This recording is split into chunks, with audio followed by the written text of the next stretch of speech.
नमस्कार, मैं हूं आपके साथ में मनदीप और आप देख रहे हैं हमारा खास शो गेम्स ऑफ गद्दी, यानी कि लोकसभा चुनावों पर सबसे बड़ा और सबसे विस्तृत रिपोर्ट देने वाला शो, जिसमें आज बात होगी हॉट सीट फतेहपुर सीकरी लोकसभा की। 2024 के लोकसभा चुनाव में यहां की जनता के क्या मुद्दे हैं, बीते 10 सालों में यहां कितना विकास हुआ और क्या कहते हैं फतेहपुर सीकरी के चुनावी समीकरण, एक रिपोर्ट के जरिए आपको समझाते हैं।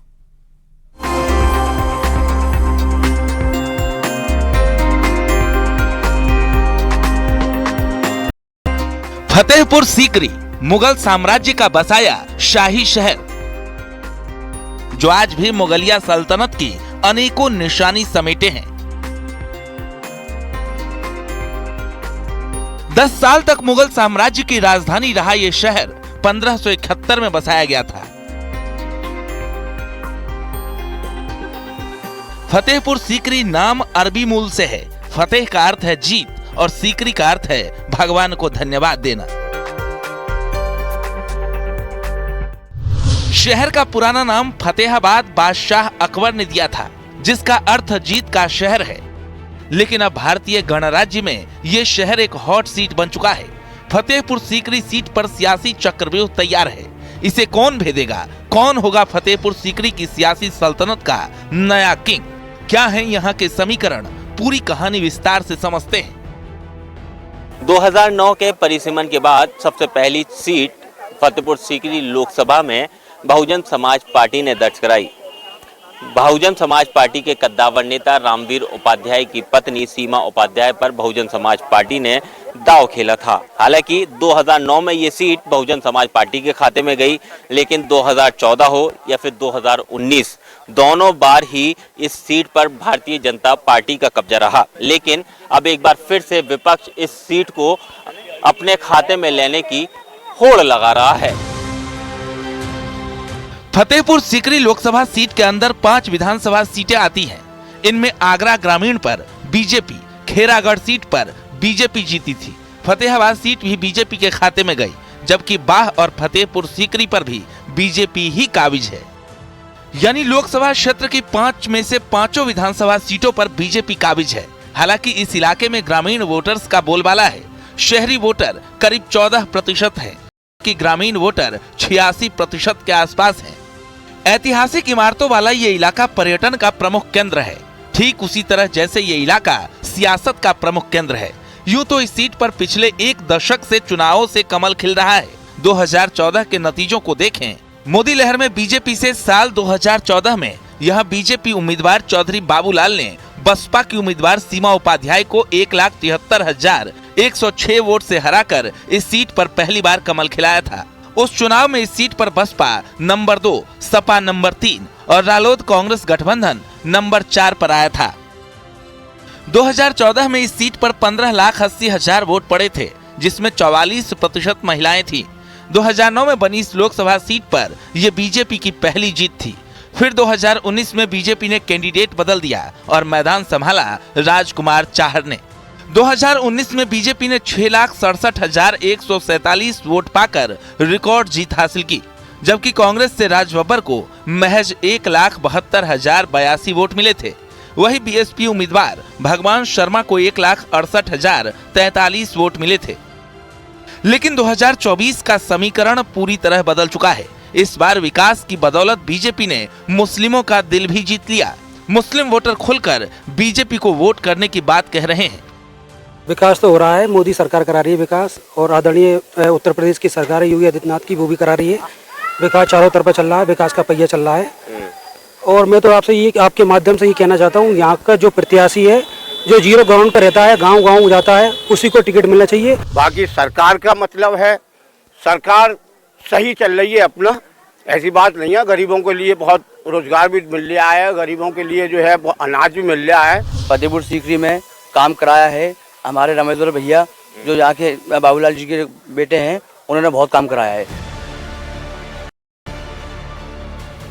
बीजेपी ने इस बार फिर राजकुमार चाहर के नाम का ऐलान किया है, जबकि कांग्रेस से राज बब्बर के चुनाव लड़ने की उम्मीद है। यानी मुकाबला कांटे का हो सकता है, लेकिन मुस्लिम वोटर ने मन बदला तो फतेहपुर सीकरी में बीजेपी को हैट्रिक लगाने से रोकना इंडी गठबंधन के लिए मुश्किल हो जाएगा। 2009 में फतेहपुर सीकरी लोकसभा की शुरुआत हुई। सबसे पहली जीत 2009 में बहुजन समाज पार्टी की उम्मीदवार रही सीमा उपाध्याय ने दर्ज कराई थी। उसके बाद 2014 से लेकर अभी तक ये सीट भारतीय जनता पार्टी के खाते में गई। राजकुमार चाहर 6,67,000 वोटों से विजय घोषित हुए थे। हालांकि अब दोबारा ही 2024 का चुनाव नजदीक है, तो उसको लेकर विपक्ष ताल ठोक रहा है, दावे कर रहा है फतेहपुर सीकरी लोकसभा उसके पाले में जाएगी। लेकिन भारतीय जनता पार्टी पहले के मुकाबले अब एक बार फिर से पूरी मेहनत कर रही है। फतेहपुर सीकरी लोकसभा सीट पर सवर्ण मतदाताओं का बोलबाला है। जातीय समीकरण को देखें तो इस सीट पर करीब 3.30 लाख क्षत्रिय, 2.60 लाख ब्राह्मण, 2 लाख जाट, 1.35 लाख कुशवाहा, 1.95 लाख लोधी निषाद, 1.5 लाख जाटव, 85,000 मुस्लिम, 80,000 वैश्य वोट बैंक हैं। यानी कास्ट फैक्टर देखें तो सवर्ण और दलित गठजोड़ बेहद निर्णायक है। यही वोटर हार जीत तय करेंगे।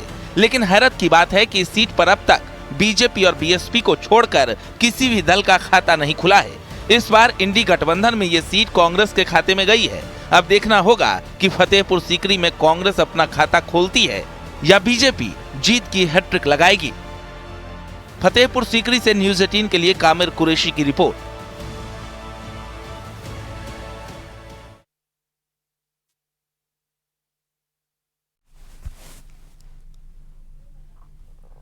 और फतेहपुर सीकरी लोकसभा हॉट सीट है। यूं तो संवर्ण वोटर का बोलबाला यहां पर है और जाट और दलित वोटर भी यहां पर निर्णायक है। लेकिन जयंत चौधरी के पाला बदलने के बाद में खेल बदल गया है। लेकिन हर समीकरण पर भारी एक ही समीकरण है, विकास की गारंटी वाला समीकरण।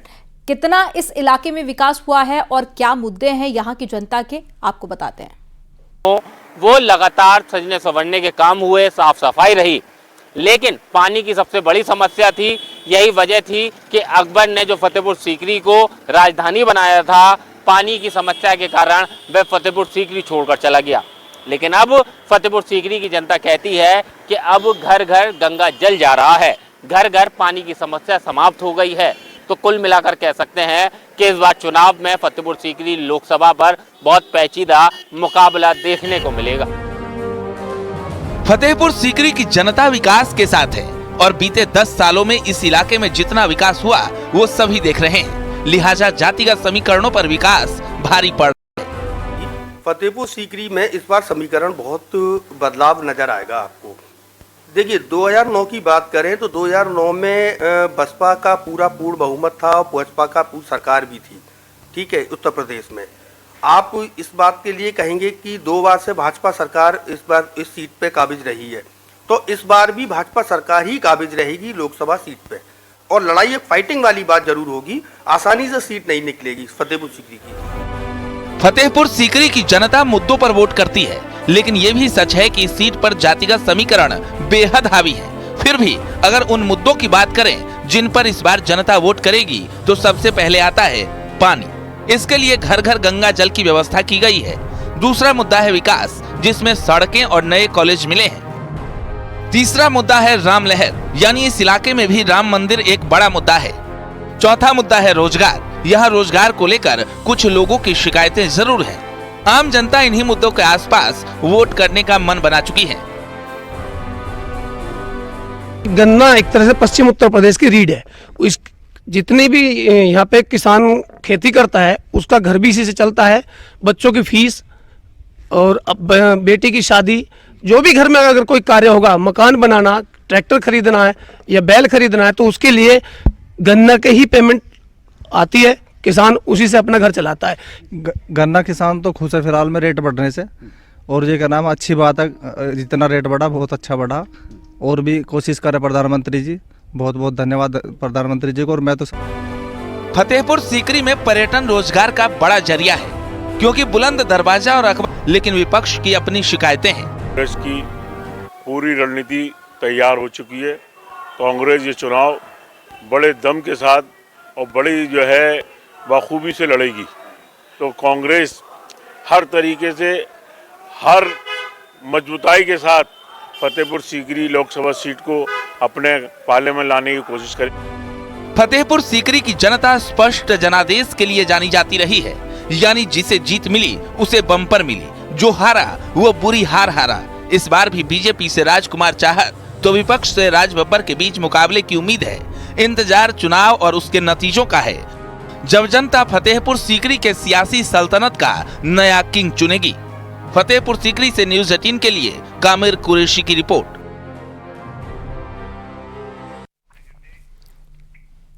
आपने फतेहपुर सीकरी के सियासी समीकरण को समझा, फतेहपुर सीकरी का विकास देखा। चलिए अब आपको दिखाते हैं यहां की जनता का मूड, क्योंकि फतेहपुर सीकरी को कौन फतेह करेगा ये तो जनता ही तय करेगी। 2024 लोकसभा चुनाव का बिगुल बज चुका है। जो सीट अभी तक भारतीय जनता पार्टी के खाते में रही है, उस सीट पर विपक्ष कब्जा करने का दावा कर रहा है। हालांकि 2009 में फतेहपुर सीकरी लोकसभा पर बसपा का जरूर परचम लहराया था, लेकिन 2014 और 2019 में दोनों ही बार ये सीट भारतीय जनता पार्टी के खाते में गई। 24 तक का सफर फतेहपुर सीकरी लोकसभा के लिए कैसा रहा, बात करने के लिए लोग हैं, इन्हीं से डायरेक्ट बात करेंगे। सर आप बताइए, लोकसभा चुनाव अब नजदीक है, तो क्या लग रहा है आपको चुनाव को लेकर, कितना विकास हुआ पिछले दरमियान और अब की बात करें तो? माननीय सांसद राजकुमार चाहर जी ने, जो किसान मोर्चा के राष्ट्रीय अध्यक्ष हैं, सबसे पहले तो उन्होंने 500 सालों में यहाँ पानी की समस्या थी। अकबर भी यहाँ छोड़ के राजधानी को चले गए थे, यहाँ फतेहपुर सीकरी को भाग गए थे। वो काम माननीय सांसद राजकुमार चाहर जी ने कराया है। माननीय मोदी जी से, माननीय योगी जी के कहने पर उन्होंने आग्रह किया और 4046 करोड़ की योजना लेके आए, जो हर घर गंगाजल और पूरे हर गांव में, गली गली में, हर झोंपड़ी तक पानी पहुंचाने का काम बहुत ही सराहनीय कार्य रहा है सांसद जी का। देखिए, गंगा जल इस क्षेत्र के लोगों को मिला है, और क्या मिला उनसे भी बात करेंगे। आप बताइए सर, क्या मुद्दे रहेंगे चुनाव पर और कितना विकास हुआ, क्या नया फतेहपुर सीकरी को मिला है? मेरा गांव ग्राम पंचायत कोरई है, मैं वहां से वर्तमान में प्रधान हूं। तो हमारे माननीय सांसद जी राजकुमार चाहर साहब हमारे यहाँ अटल आवासीय विद्यालय बनवाया, रोडों का चौड़ीकरण कराया और फतेहपुर सीकरी से लेके यहाँ से दूरा तक कई भी गांवों में होकर रास्ता चौड़े कराए और काम चालू करवा रहे हैं और हो भी गए। सर आप बताइए, 2024 का चुनाव है, क्या मुद्दे रहेंगे और क्या नज़र से किसको, पार्टी को वोट दिया जाना है, और जो फतेहपुर सीकरी लोकसभा बड़ी लोकसभा है, क्या उसको लेकर लोगों के रुझान है, क्या कहेंगे? जैसे मुद्दे रहेंगे, विकास के ही रहेंगे। जैसे करावली से उदी मोड़ तक पूरी लोकसभा पार होती है, रोड बनाया है, हाईवे है, पानी की व्यवस्था ही हुई है, गंगा जल की, आवासीय हो ही गया। क्या लड़कियों के लिए पॉलिटेक्निक कॉलेज है? हमारे जिले में कोई भी पॉलिटेक्निक कॉलेज नहीं था। 25 करोड़ की लागत से माननीय सांसद जी ने रोहताप है, जो पूरे हमारी लोकसभा की लड़कियां भी पढ़ सकती हैं और शहर की भी पढ़ सकती हैं। तो फतेहपुर सीकरी में खैर दावा तो बहुत लोग करते हैं कि हम काम कराएंगे, हम काम कराएंगे, हम काम कराएंगे, लेकिन अभी तक यहाँ ऐसा कोई विकास नहीं हुआ जो आपको दिख सके कि हाँ यहाँ के लोग ये कह सकें गारंटी से कि विकास हुआ है। बाकी सरकार का मतलब है, सरकार सही चल रही है। किसानों की आय बढ़ाने का जो मुद्दा आया था कि भाई किसानों की आय दोगुनी की जाएगी। हमारा क्षेत्र जो आगरा है, आलू का मेनली आलू प्रोड्यूसर डिस्ट्रिक्ट है, तो इसमें अच्छी क्वालिटी का बीज नहीं मिलता है किसानों को। तो इसके लिए पेरू के बाद भी पूरे विश्व में दूसरे नंबर का आलू प्रोसेसिंग यूनिट हमारे में खुलवा जा रहा है। उससे लोगों को अच्छा आलू मिलेगा, क्वालिटी का। जीतेगी, 100% जीतेगी। विकास कार्य हुए, पूरे विकास कार्य बहुत जोरदारी से हुए, कोई है ही नहीं विपक्ष में। देखिए बिल्कुल, ये फतेहपुर सीकरी लोकसभा के लोग हैं, साफ कहना है, चाहे पॉलिटिकल कॉलेज हो, गंगा जल हो, अटल आवास योजना हो, जो फतेहपुर सीकरी को नहीं मिला था वो इस दौरान मिला। साथ ही साथ फतेहपुर सीकरी लोकसभा में पानी की सबसे बड़ी समस्या लोग बताते थे, जिसकी वजह से अब घर घर गंगा जल पहुंच रहा है। कहना उचित होगा कि आगामी लोकसभा चुनाव में एक बार फिर से फतेहपुर सीकरी की जनता भारतीय जनता पार्टी के प्रत्याशी को ही विजय बनाने के लिए ठान चुकी है। कामिर कुरैशी, न्यूज़ 18, फतेहपुर सीकरी। और इसी के साथ ही गेम्स ऑफ गद्दी में आज के लिए बस इतना ही। कल फिर किसी नई लोकसभा सीट के समीकरण के साथ में हम हाजिर होंगे। तब तक के लिए बने रहिए न्यूज़ 18 के साथ।